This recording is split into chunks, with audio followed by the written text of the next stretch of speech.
So yesterday, we learned how to graph using slope-intercept form.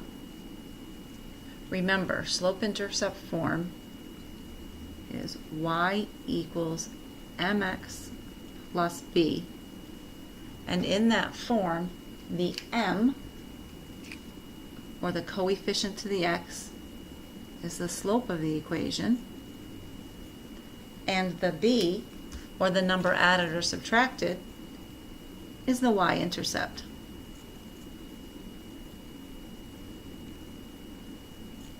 Go ahead and pause the video and make sure you have that written down.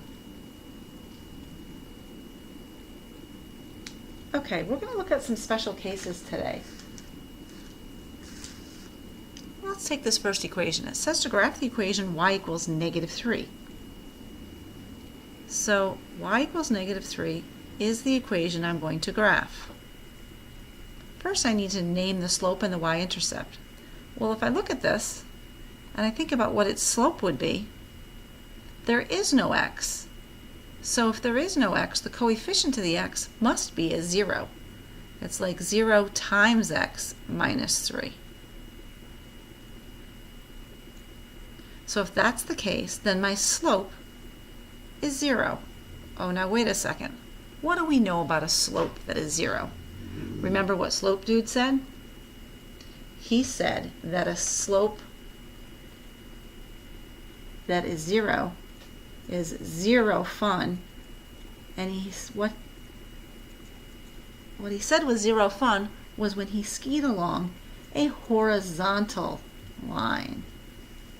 So we should get a horizontal line here.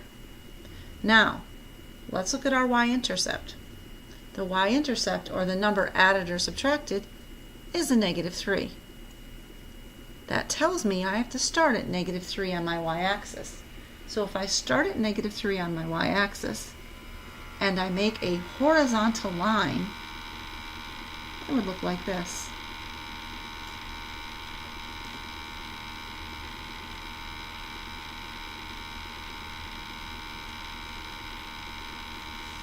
Slope of 0, and it goes through -3 on the y-axis. Pause the video here. Try the next one on your own. Okay, you should have a horizontal line because it has a slope of 0 and a y-intercept of 4. Your horizontal line should go through 4 on your y-axis.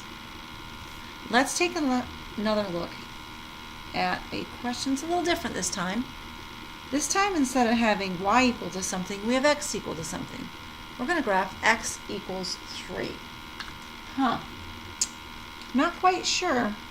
That's not really in slope-intercept form. I can't isolate y. I can't get y by itself because there is no y. Let's think about what this might look like. If I started graphing points, and I know that the x value has to be 3, I could do 3, 0. I could do 3, 1. I could do 3, -2. Let's plot those and see what that looks like. 3, 0. 3, 1. 3, -2. What do you notice is happening? If I keep going, 3, -3, 3, -4, you'll see that these line up. These don't make a horizontal line, though. They make a vertical line. Do you remember what Slope Dude said about that line? It's the worst curse word ever in math. The slope of that line is undefined.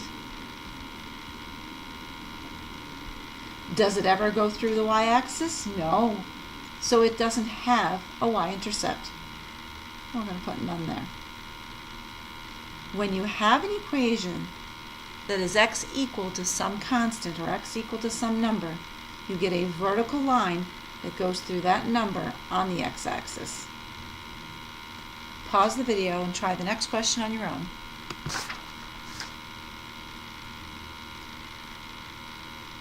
Okay, so the number 4 should look like this.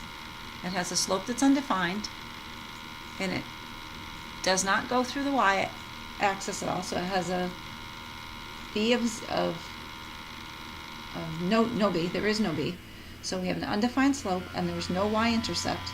So it is a vertical line going through -1 on the x-axis. For the rest of this packet, I would like you to continue on.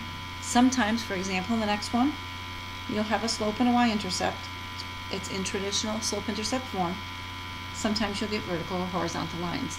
Complete this packet, then either check in with the teacher or someone else who's already had their paper graded by a teacher. And then once you've completed this and you know they are correct, you may get the homework, which is note page number 108.